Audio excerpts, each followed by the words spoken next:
Thanks so much, Yesmith, for the amazing presentation. Uh, just a sec, let me put yes. But yeah, thanks so much, Yesmith, again for the presentation. Next up is our panel discussion. In the panel, we have Yacine Samb, Racial Equity Lead for Europe, the Middle East, and Africa, EMEA at Google. Sami Itani, President at Finnish Athletics, and Katja Toropainen, Founder at Inklusiiv, who will also be the moderator of the panel. Just a few reminders, please keep sharing your thoughts and opinions about the topic on the chat box. There's already something going there, so please keep up that going. And also remember that after the panel discussion, we have about 15 or 20 minutes of Q&A before we wrap up the event. So please use the Q&A function on the platform, and we'll try to include as many of them as possible during the Q&A session. But yeah, let's welcome the panelists, and Katja, the stage is yours. Thank you so much, Bikash and Yesmith, for the presentation. Katja, you're mute. Can you hear me? Yeah, okay. Yacine says you can hear me. Yeah, and I need to say I'm so excited about, first of all, by the keynote we just had by Yesmith, and now to get to discuss and have a conversation, and after that also a Q&A about these topics with our amazing speakers and leaders and people with really interesting thoughts on diversity, equity, and inclusion, and also inclusive leadership. Yacine and Sami, it's a pleasure to have you here discussing this topic with all of us. And our objective with this conversation today is to really bridge the gap between the topics of diversity, equity, and inclusion, and then also leadership part. So cover the perspectives of inclusive leadership, then also discuss what are the challenges on the way, and then go to the solutions, like how can we accelerate the change towards the positive direction, what kind of learnings and best practices there is to share. But without further ado, let's kick off, and I'm looking forward to hearing introductions from both of you. Yacine, you've been a real forerunner with the diversity, equity, inclusion topics here in Finland, and you have a long business career at Google. Would you like to start with an introduction? Oh, absolutely. I hope everyone can hear me well. Welcome to my living room in Helsinki. It's Friday, yay. Hope that everyone is doing well. I'm Yesmith Samb, as said. I identify myself as the love daughter of a Senegalese father and a Finnish mother. I was born and raised in Ivory Coast, moved to Finland at the age of 6, and I obviously with the Finnish nationality. I've been at Google for almost 10 years, but now is my third week and fourth day in my new role as a race equity lead for Europe, Middle East, and Africa. So privileged to be here with you all today. Thank you, Yacine. And Sami, as well, you have a long career in business, and you have been also in a CEO position of a big company. And I also know you have great and interesting thoughts on diversity, equity, and inclusion as well. The stage is yours. Thank you, Katja. Thank you so much for having me. Gosh, what a pleasure indeed, and to have a talk with Yacine as well. And yes, thank you for your introduction and keynote. So I'm Sami. In case you've never heard, who is this Sami Itani guy? I guess I'm best known for being the president of Finnish Athletics Federation, which is an NGO, and maybe we will touch upon the topic differences between NGOs and leading businesses. But in any case, at the Athletics Federation, we touch upon the lives of roughly 100,000 people every week from extremely diverse backgrounds. So the topic is both professionally and personally very, very important for me. And yes, I worked for the past 5 years until February in a Fortune 500 company in the domestic management team here in Finland, most recently as a CEO. So also from business perspective, I hope I'll be able to share with you some ideas and insights that are actually very useful. And I also have multicultural background. I'm double citizen, Finnish, Lebanese. My dad's from Beirut.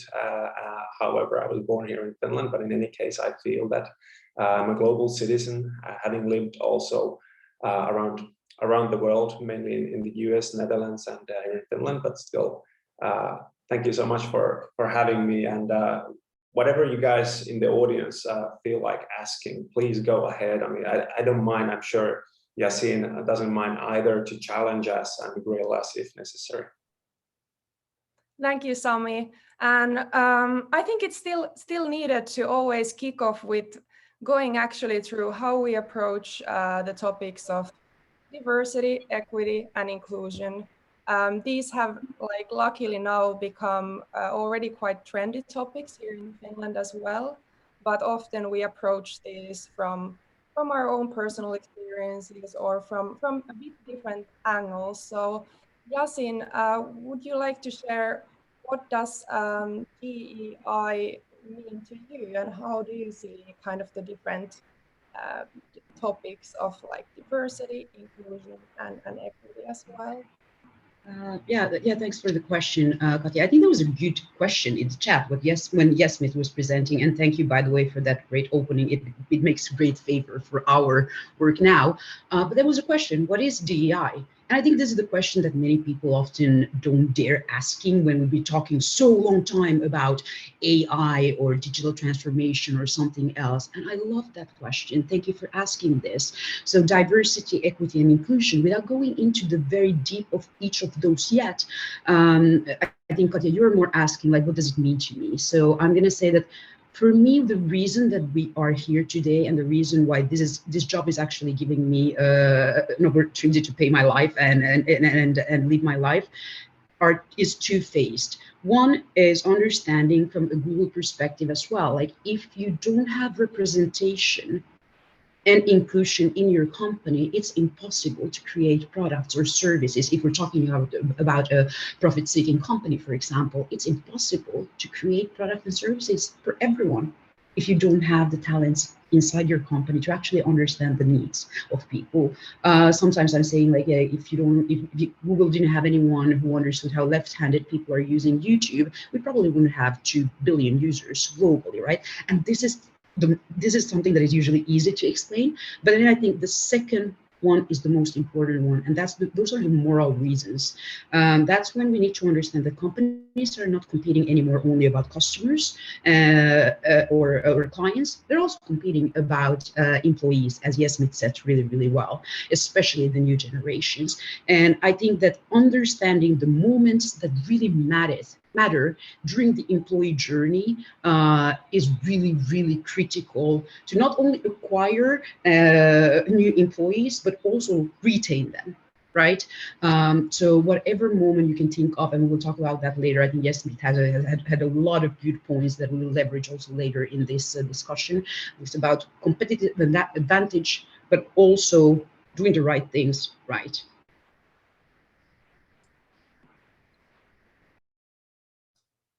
Yeah, Sami, do you want to add anything on this? Oh yeah, well, what could I possibly add on that? That was a brilliant answer from Yacine, but cool. Well, I think what is DEI is, it's a state of mind also. It is each one of us, ability, motivation, skills to challenge the implicit normative ideals around us. And why should they be challenged? Well, for the sake of the common good, with the expense of the privileged ones, perhaps in a short run, but in the long run for the benefit for us all. And quite often, I think DEI-related questions are approached as some sort of ideological or ethical questions, which they definitely are as well. But to me, also as a former scholar, business scholar, I see rather as an empirical question. Which, by the way, has already been answered. So diversity and promoting diversity and inclusiveness, it's better business. It helps us to contribute in the society. And obviously, diverse teams as such don't necessarily bring any benefits to the organization. But if there is inclusiveness included, if they are led well in an environment which is like Yesmith said, psychologically safe, and if each one is appreciated, then they outperform any team. So in that sense, this is a diverse question as well, and super interesting, and yes, very topical nowadays. Also here in Finland, like I said, I've been around the world, and I think in Finland there's still a long way to go even to start the proper discussion. But luckily, we have front-runner organizations and organizations like Inklusiiv to take the first steps. Awesome to hear, and I'm happy we already went deep into the topics we are here to discuss. And before covering kind of your ideas on what is the state of DEI in Finland, I would still like to ask kind of, now we mentioned the DEI, but then there's also the leadership topic, and there's the new term inclusive leadership, and there's already, like Yesmith said as well, there's quite a lot of research and knowledge about that topic as well. So Sami, what does inclusive leadership mean to you, and how do you approach that topic? Yeah, well, obviously it has to be concrete actions, not mere rhetorics. And I think the people ain't stupid. They see through the talks nowadays that all the stakeholder expectations are changing so fast. Like no matter if we speak about the employees, like Yacine said, the clients, the external markets, etc. They can't be tricked anymore. You get busted if you just try to whitewash whatever you say. So it has to be a concrete action always.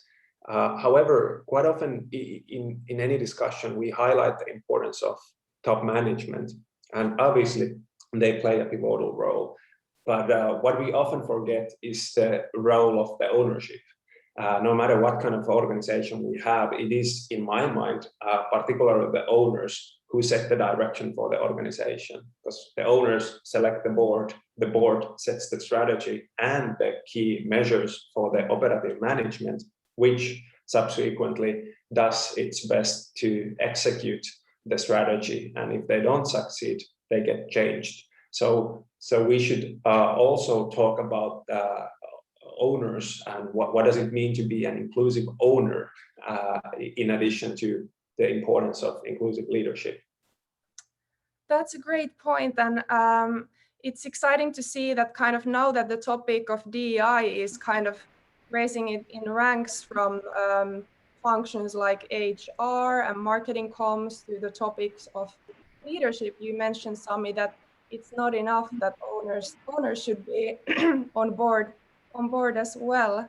Yacine, yeah, if I may add on that, obviously all the managers and leaders and everybody in organization need to take it seriously as well. However, in the operative organization, I find it a little problematic if the question is approached as marketing or HR question and the P&L owners don't see it important, then that's already a big alarm in the organization. It doesn't seem plausible at that point.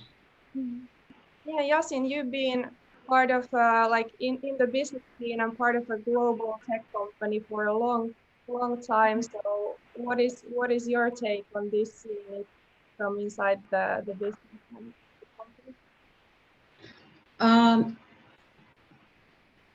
I think that this is an interesting one because I almost got into a philosophical method when Sami pointed out almost everything that I wanted to say again. But I mean that, in general, I'm just thinking about leadership.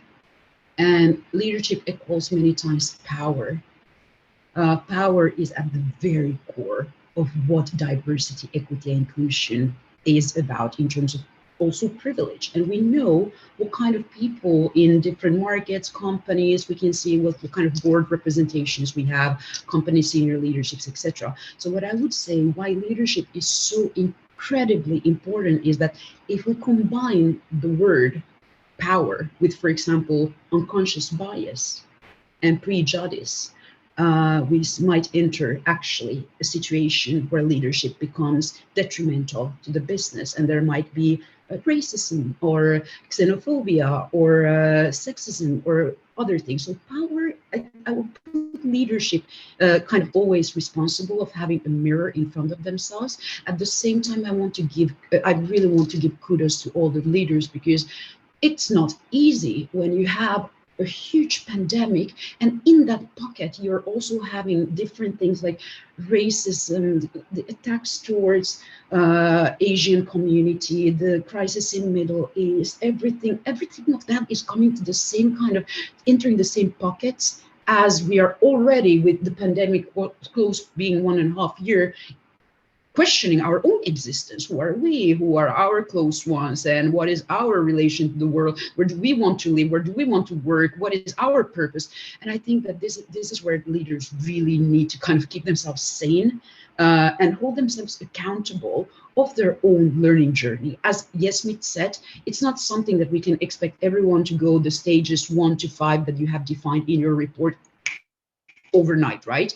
But I need to say that for leaders, they need to have a higher standard, and companies need to put a higher standard, because they have power and influence, and many times underrepresented groups are not dominant in those levels. Mm-hmm. Yeah, and this is a great place where to jump on to discuss the state of DEI in Finland. And 2 years back, early 2019, when we were starting Inklusiiv, what I noticed that in the global business world, everyone was talking about diversity, equity, inclusion all the time, but I didn't see that discussion happening in the Finnish business context. It was almost hard to figure out what are the terms in Finnish language. But now, within 2 years, a lot has been happening. So we're making a lot of progress, but is it enough? We need much more. But maybe Sami, starting with you, what do you think is the state of DEI now in Finland, in the business life and in working life in general? And you can also touch on the topic of NGO, as you see kind of a lot of different communities and contexts. Yeah, I think in Finland, well, obviously there's still a long way to go, but like you said, it's changing fast, and the topic is on the lips of people more and more increasingly now. I think as a nation, somehow we have this narrative that we used to be a homogenic nation, but I think that's true. We've never been, but even less so nowadays. However, there is a big contrast between corporations and organizations, and their capability and willingness to in a way tap the potential of diversity and inclusion, and also take an ethical stand. But at the same time, I have to say that I feel that there is also a big contrast and gap between different kind of regions in Finland. I'm not saying that somewhere we are less advanced than elsewhere, but in general, I do feel that here in the capital region, which is more diverse when it comes to population as well, this is somehow an easier topic to cover for any organization than, let's say, elsewhere in the rural parts of the country. But we have brilliant organizations. I'd say that, which is somehow unfortunate, that some of the multinationals, the global big players, seem to be doing better job than some of the purely domestic organizations. Don't know really why, but maybe because the multinationals, before we spoke about the politics and the importance of multinationals, their political power is increasing tremendously all the time. It's a global megatrend of work in a way.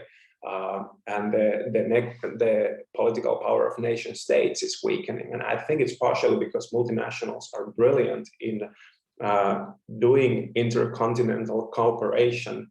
They do it better, different kind of cooperation with different institutions over the nation state borders than the nation states do and the governments do. So it's no wonder that multinationals often are the front runners also here in Finland.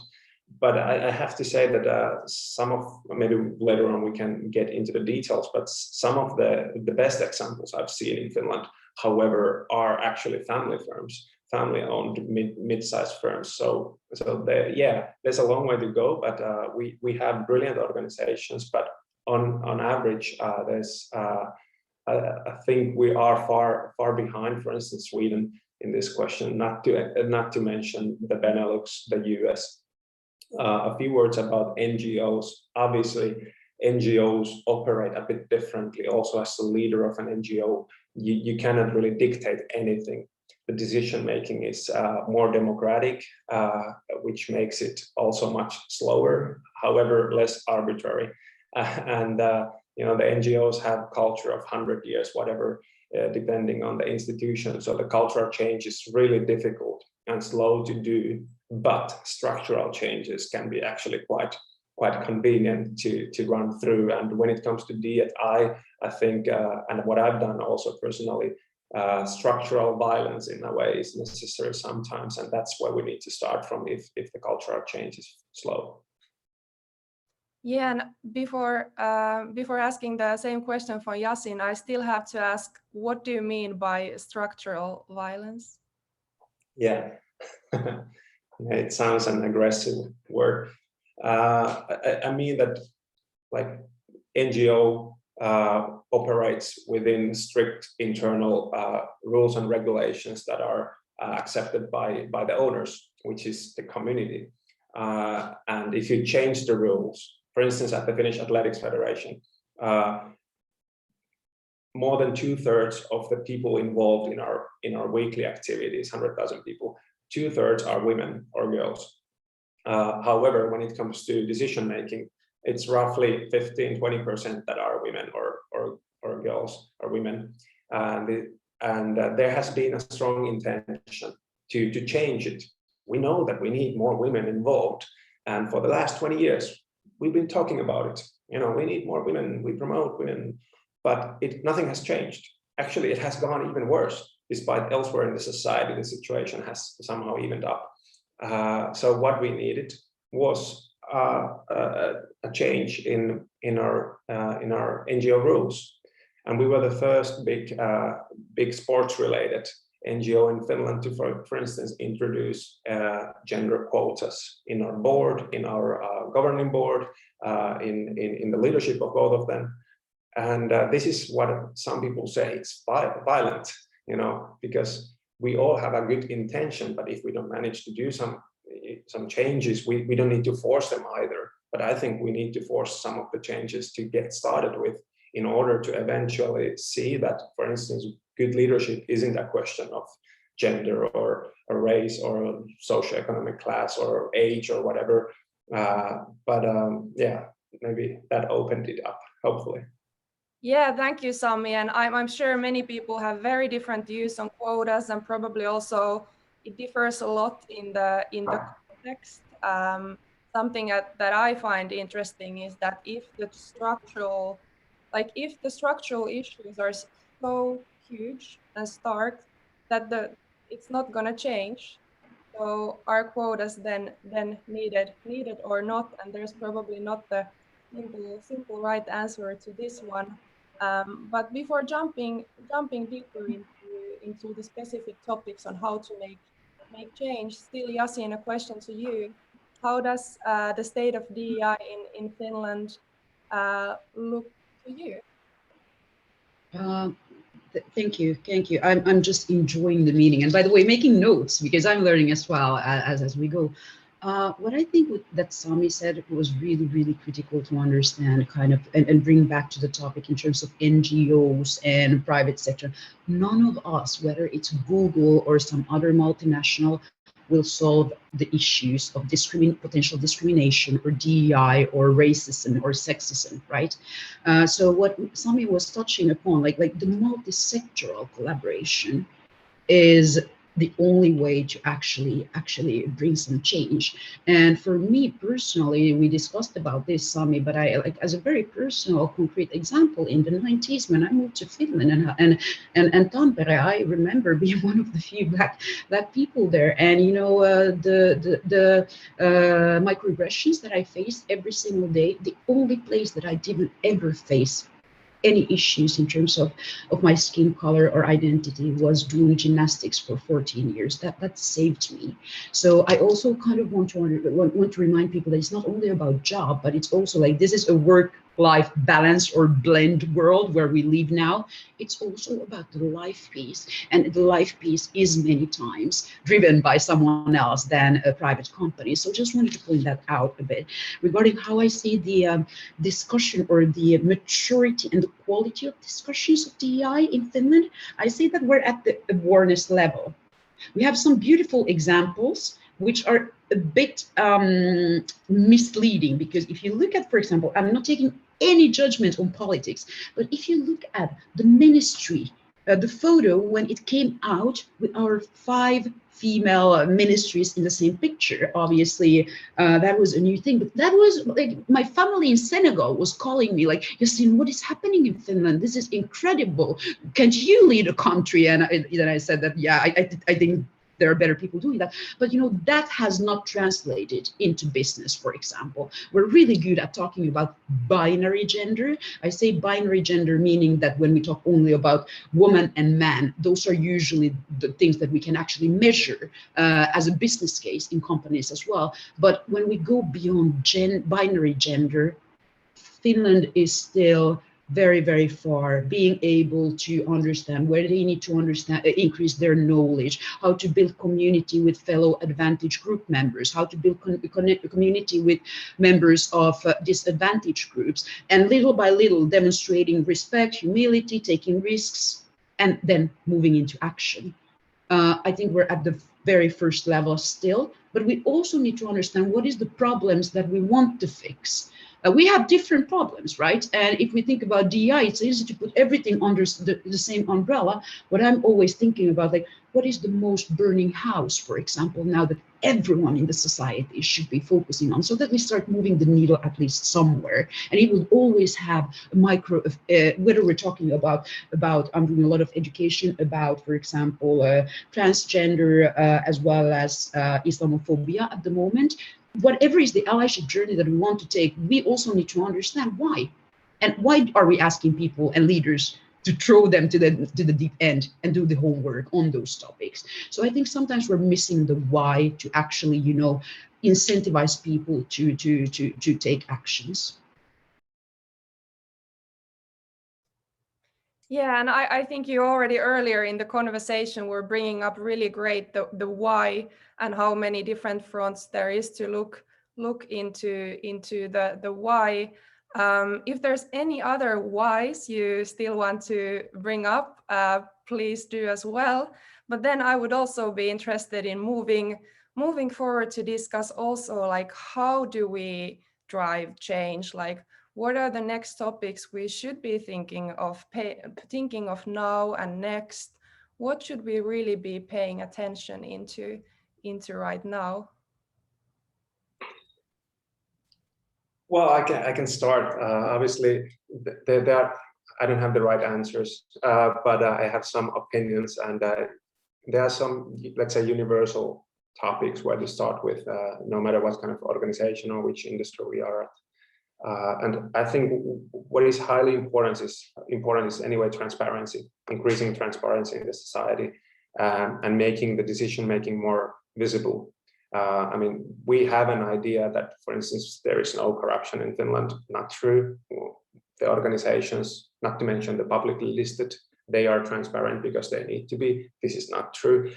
Increasing transparency is the first way to start.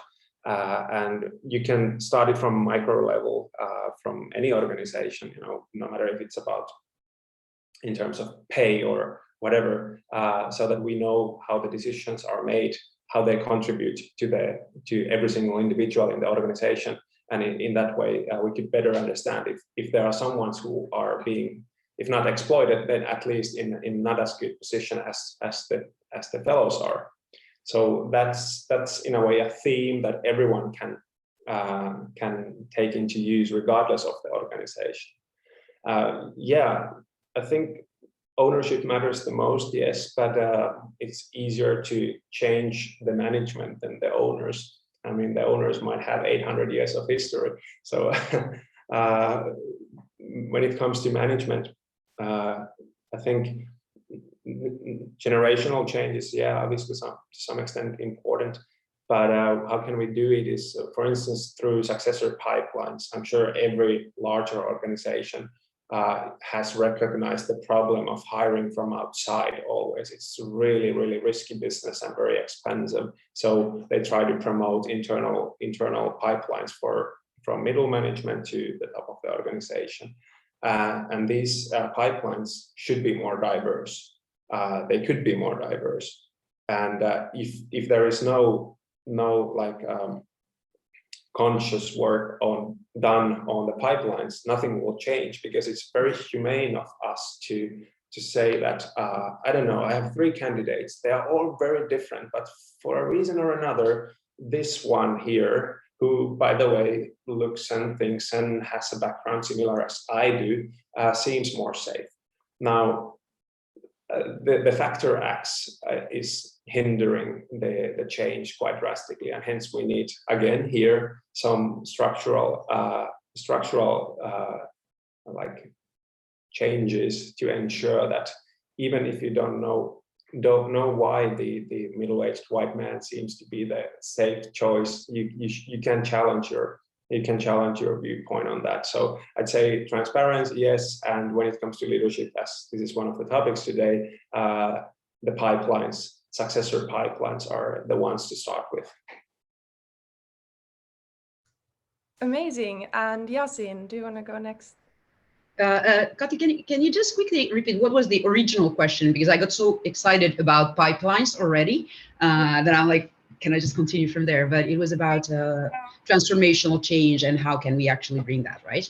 Yeah, we can continue from pipelines, but the topic was also like, how do we drive change, and what are the topics and themes we should be now really paying attention to? I'm going to be very honest. There was a good comment. Someone was agreeing. It wasn't. I'm not saying a good comment, but someone was agreeing with the topic of prioritizing and trying to understand what are actually the inequalities that we should focus on. And I just want to add on that that's a super sensitive topic to discuss. Once you start focusing on, let's put it on sexual identities, you will turn your back partly. Or that's how the communities or the affinity groups might see it, to other groups who also are always seeking for support and the most equitable employee experience, right?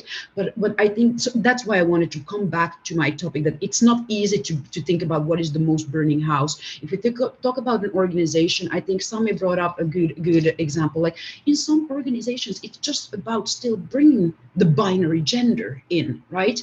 And then you need to assess, it's a business case in your organization. You need to assess in terms of representation, hiring, attrition, senior leadership positions. You need to do a business case around the topics where you see that you are actually lacking diversity and it's hindering your business performance. But now to go very, very concretely to Katja's topic, I'm not going to say many examples, but I mentioned already before that I think for me, the topic of DEI is like taking a group of underrepresented people who is homogeneous enough for at least some theoretical level to do my homework on, and building a timeline, thinking about employer branding. What is your marketing HR doing in terms of employer branding? And are you actually able to deliver on that marketing brand when the person is hired? What are other touch points? Equitable pay, Yesmith had salary transparency, budget allocation, development and opportunities, inclusive meetings, promotion, thinking about those touch points where anyone could feel inequalities. And I'm not perfect in this. As I said, I'm studying now a lot about Islamophobia as well as transgender, but there are moments that matter. And as an underrepresented person, I want to come back to the fact that there were also some questions about, hey, how can we learn more about these DEI topics? This is the part where Yacine is always a bit mean and causing a bit of pain. I'm usually a very nice person, but I'm saying everyone. I'm not expecting everyone to become an ally overnight and being able to raise the voice of everyone in this world. but there is Google, there is other ways to really go into the basic of kind of terminology and do your homework by yourself before even taking any social actions. So personally, I think it's a combination of two. I would say always the transformation comes from three things, and then Sami can take over if he gets inspired about this. But it's one, winning people's hearts and minds. I think that's the number one thing.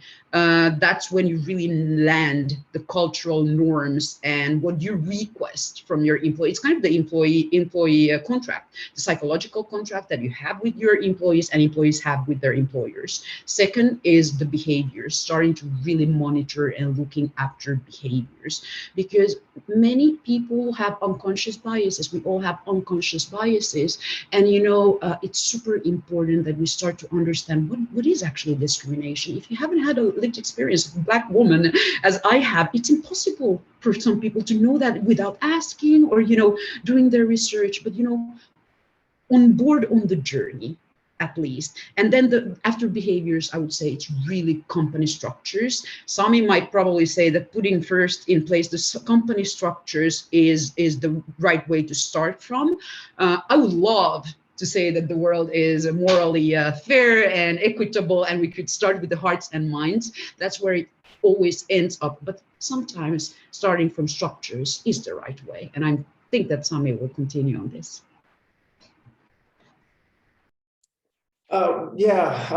There is no one way of finding the truth. But I mean, first of all, I feel so humbled listening to your opinions and your experiences. Gosh. Next to you, it's difficult to be plausible here.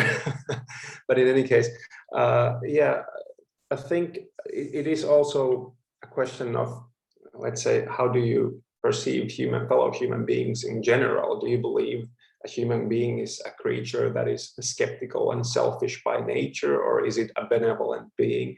So I think we are a benevolent species that wants to contribute to the benefits for the fellows and the community around us, and it is the conditions, the external conditions, that in a way corrupt our hearts and minds. So hence we should start from the external conditions as well.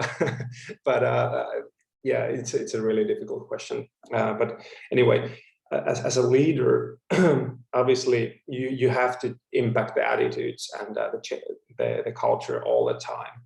But sometimes it seems easier, like a lower hanging fruit, to change the structures, because you can at least seem like make it seem like there's rapid action, and hence you do something concretely. Whereas if you treat everybody super well and you're just very humane, probably you're doing good job to the environment, but you can never be sure about it. It's difficult to measure, and hence I tend to lean towards the structures. Yes. Amazing. And still, final question before I'm also starting to take questions from our audience. We have a lot of great questions, so really want to start that one. So as a final question, you talked about the structures and also how we have still so much work to do, especially on the leadership level.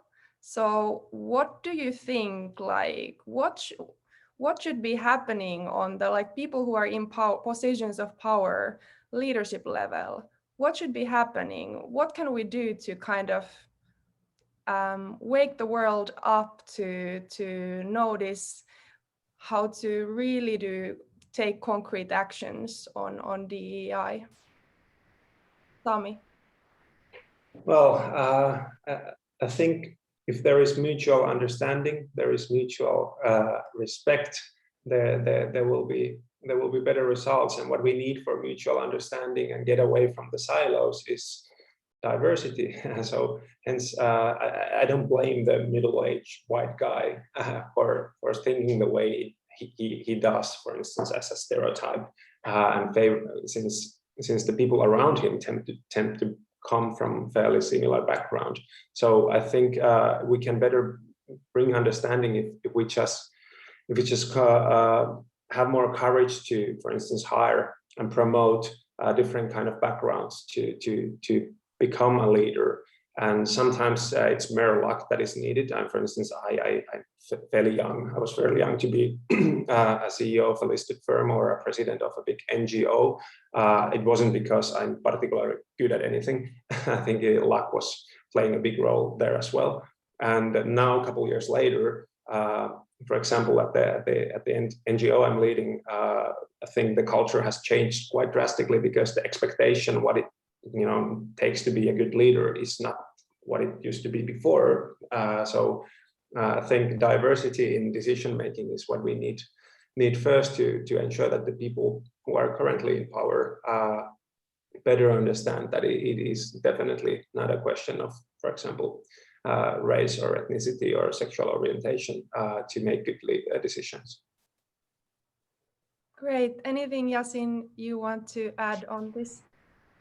No, I think like on board to the inclusive leadership maturity model that Yesmith was also showing, think about your own allyship journey. And I think that's a personal responsibility for everyone, because it's not the responsibility of leaders only to do this work, right? It's just because they have more power that, leveraging their scale and influential position will make changes, as Sami has been able to do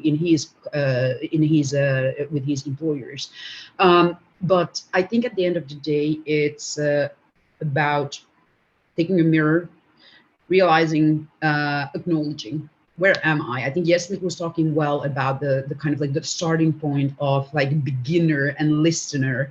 That's the starting point, because if you don't really honestly understand, for example, concepts of privilege, ask yourself questions, how diversified is your life? Or, for example, who is the most senior Black person you have ever worked with? Did your dad take you with a car to work every day, to school every day? Did you have shoes when you went to school? And do you hire people? Have you ever hired people from a disability target audience? Or what kind of books are you reading? What kind of podcasts are you listening? I think that's what is the responsibility of everyone. And it's not about trying to solve the world for everyone at once, right? I'm happy if in my work, especially now working in race equity, but overall in DI, I'm always happy if someone just finds even one way to raise the voice of someone else who might not be heard in a really critical audience that can actually bring business advantage, innovation, other things, but just because of that person's background and not having a strong enough knowledge in the organization of the importance of inclusion and belonging and the business success that comes from that, the business is leaving money on the table. So I'm just saying, like, if you belong to the majority group yourself, particularly as majority in Finland, right? Really do the three steps: acknowledge, know that you don't know what you don't know, then educate yourself, try first yourself, and go to Google, go to YouTube, or go wherever, and then come to some people. You can ask people like myself or Sami or someone, but don't go to the junior person in your organization who comes from the underrepresented group, because that is a huge exposure to her identity, that person's identity, especially being in the junior position. And then the last thing is, once you've done your homework, education, reflected, listened, started to take small social risks to show humility, standing in solidarity, stuff like that, that's when you start advocating and amplifying the voices of those of others and acting. So I'm very clear, in my work, when I work with leaders or internally or externally, it was super interesting is for me always to understand where is this person in their allyship journey on this topic. And that is the key sauce I can share with everyone after like 3 weeks in this new role, having worked a lot with DI before. But it's really to understand where is that person on their allyship journey. And the more senior the person is, the more coaching I can give, or the more business justifications I can give to that person, the more scale the DI work will have in the organization, because you coach that person to advance on their race development or some other topic.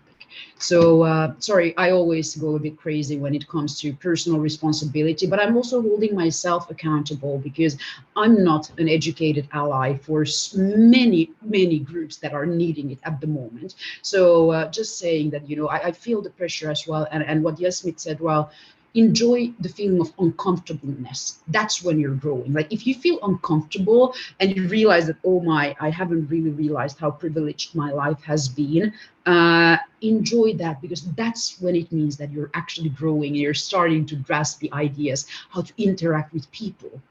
That's what we're doing at the end of the day. Brilliant. Thank you, Yacine.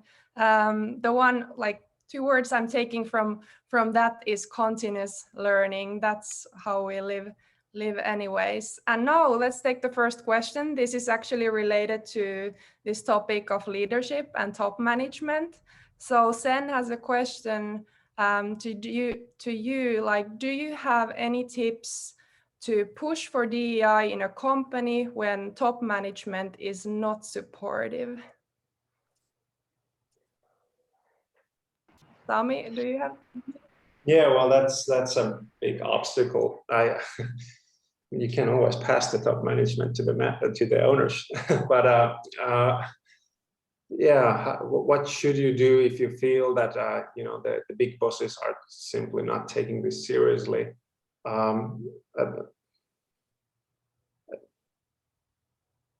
I guess making a strong internal movement first. I hate when companies go external before internal when there's something positive, not to mention negative, but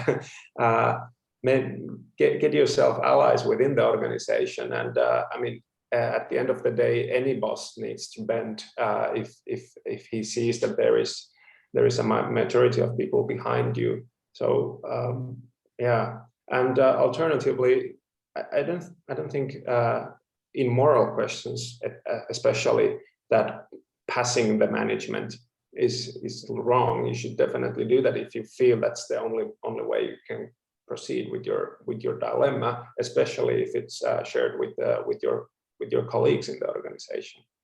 I mean, quite often, let's say the very top management or all the owners, they have absolutely no idea what's going on on the ground floor in the organizations.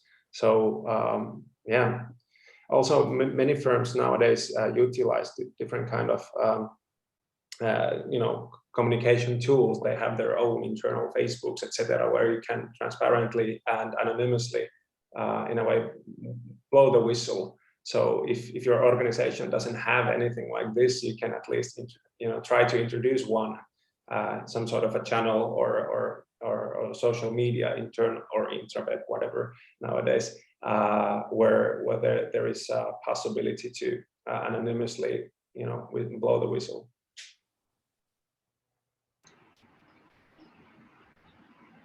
This is such a tricky topic. Let's try to move on. It's too difficult to solve. No, I'm just kidding. It's exactly the topic where we should be using time on, because this is what happens. It's usually the people in the middle management or, you know, in the very ground levels, and usually the people from the underrepresented groups who start their kind of journey in terms of, hey, I see, for example, at Google, we have different affinity groups for Black Googlers, for Asian Googlers, for women, for different sexual identities, or age groups, or socioeconomic background, you know, like everything you can think about. And I'm like, always thinking that in my work history, I realized that majority of the cases have actually started by showing an example of a vulnerable community to the leaders. What I'm talking about, for example, is for example, last year when I was talking with a lot of people when George Floyd's murder happened, it was really interesting to see that a lot of people took it as an US thing only, and it didn't really cascade in terms of the structural racism that is in Finland. You've probably seen the being back in EU research, where you can see that Finland is actually topping as the most racist country for Black people in terms of discrimination. I think like that's the kind of work that you need to figure out, or the insights or some kind of testimonials and signals to show the people in the leadership who often, please give them a bit of like mercy, because they don't know what they don't know. So, you know, you need to come often with the case, and then at that point, you're often competing with the business case. So you need to also make it a business case that, hey, either these people are here or they leave. Like, that is a business case, right? But it's super difficult when the work is driven by people whose identities have been attacked at that time. And that's why I want every leaders to take off the burden from all the underrepresented groups who are trying to drive things against, you know, when they are going through huge trauma. For example, now looking at the situation in Middle East, like you need to understand that even if something is happening over the seas, it is an attack to your identity. And there are people probably in your organization, even younger people, I realize, that have never done the kind of home work of who am I, and you know, they just might just have graduated, and then something like George Floyd happens, and week after week they see only videos about police brutality. I can tell you that leaves a trauma to people. And as a leader, you're always thinking about how to maximize the human potential. You should be thinking about that. And thus I'm saying that, you know, take the responsibility on yourself to do the homework. Go with solutions to people who know about things, but do first the first proposal yourself. I see too many companies working with one or two people from underrepresented groups and them actually driving all the DI work, and they're usually at the very lowest level or middle management level of the organization. There should be a CEO level discussion, not only because of the moral reasons and getting transformational change, but also from a budget allocation perspective. Think about how the money is just spread in terms of DEI work in many organizations, because, you know, if we have the CFO, CEO, the management group sitting together, this is the problem that we are going to solve this year in DEI. Resource allocation would be done smarter as well, right? And then you start getting the cases and the results and the data that show you, okay, this actually pays off. Sorry for the long answer. Yeah, and also relating to budget allocation, it is true that you know, that if we had more transparency, for instance, internally, and we could see that, okay, we are not actually doing any that much for this topic, we are just speaking about it. But another thing is the incentive policy, especially for the top management, because at the end of the day, for example, the CEOs of listed firms, it is the base salary is not much. I mean, it is much, but it's not a big portion of their total compensation. And a great part comes from different kind of incentives, and you aim for them, whatever they are. If they are cutting costs, sacking people, that's what you do. You will always find the rationale and the story, but very seldom they are some sort of D&I related targets that would contribute even somehow concretely to the, you know, leaders pile of money. That's an excellent topic, and I think just within past week I saw on Helsingin Sanomat Visio an article about how some Finnish companies have now integrated these incentives to their leadership pay. So I think some progress is being done, which is exciting. But thanks for bringing that up, Sami.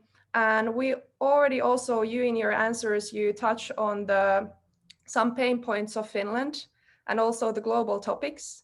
And we have a question from YC on, and the question is that Katja mentioned and Sami agreed that Finland has a long journey ahead of DEI. Are there any policies or practices we can learn from other countries or organizations to avoid or to embrace? Yeah, no. I think when it comes to policies and regulations, and for example, legislations, we're doing pretty okay in global comparison. But when it comes to culture, I think, you know, what the Netherlands started in terms of, for example, ethnic diversity started in the 60s, the Sweden in the 70s, the UK in the 50s, the US since, I don't know, late 19th century, whatever.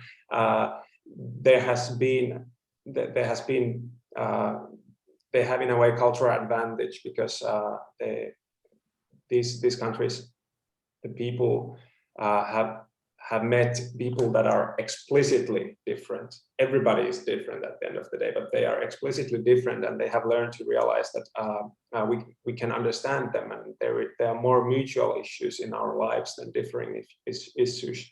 So I think the cultural changes need to be done before sometimes regulatory changes, and that takes time. But I think for example, the Zeta generation, we speak a lot about the preferences of the new generations in work life.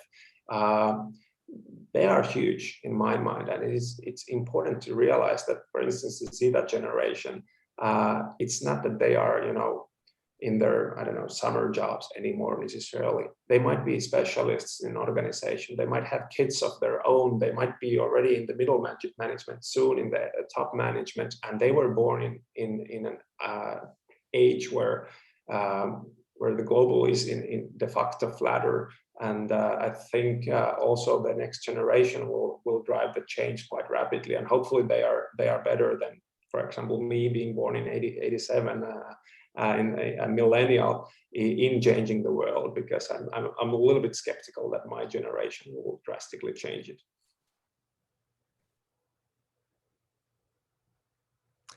Okay, so Yacine, do you want to comment, or do we take the next? No, go ahead with the questions.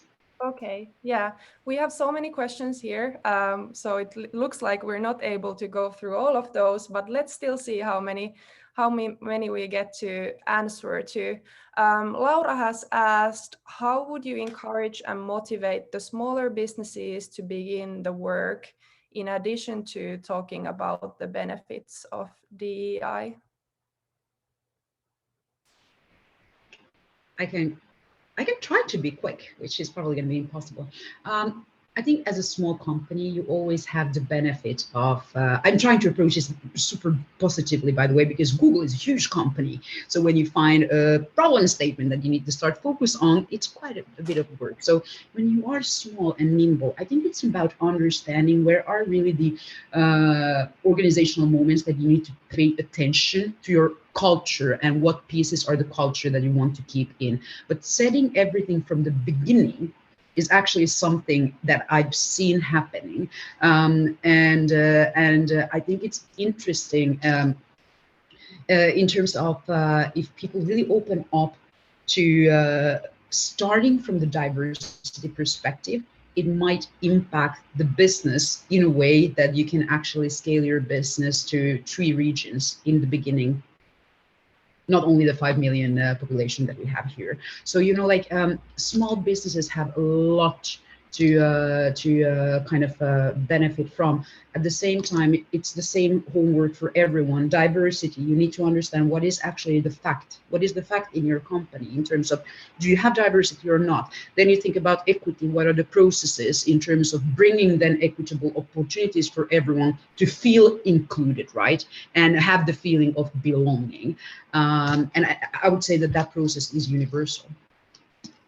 Yeah, and I think promoting best practices, all of us can do it. Actually, every one of us is more or less a media nowadays. Small and medium-sized enterprises that are doing something well, and you promote it in your own, through your own personal brand, etc. I think that makes a big difference for SMEs. Like they see that the potentially new sort of clients could be reached, and we can learn something from each other. I think media and social media are actually, when it comes to SMEs, since they are not necessarily that well informed and not that well integrated with other institutions as the big ones are, big organizations are, that's a good channel for each of us to start the change. And actually you can start it now. And I don't know if I don't have any Insta or Facebook, whatever, but if you do, just find a good practice you've seen. It might be a small deed, very humane, small human deed you saw at the grocery store, or it might be a policy you've heard about, and promote it. And because I'm usually very positive, I'm also going to add, because Sami said something really important, is that in a small organization, especially at the founding stage, in about 1 year to 5 years, you can also enter up being in an echo chamber yourself, right? So you need to actually go even more out to get the right insights, to be able to create the products and services that you want to sell to your audience as well. Obviously, bigger organizations might have already more tangible diversity that they can tap into, but they just don't know yet how. Yeah. Thank you, Sami and Yacine. And I think the time is running out. We would have so many questions here. So I'm so sorry for the audience. We're not able to go through this, but this has been incredibly amazing conversation so far. And I'm hoping that we'll get to continue it somewhere else or at somewhere other time. But maybe as final closing, Sami and Yacine, if there was like a one tip or one tip for people who want to advance this further, what would be your final tip or best practice or suggestion or recommendation to share what to do and what kind of action to take?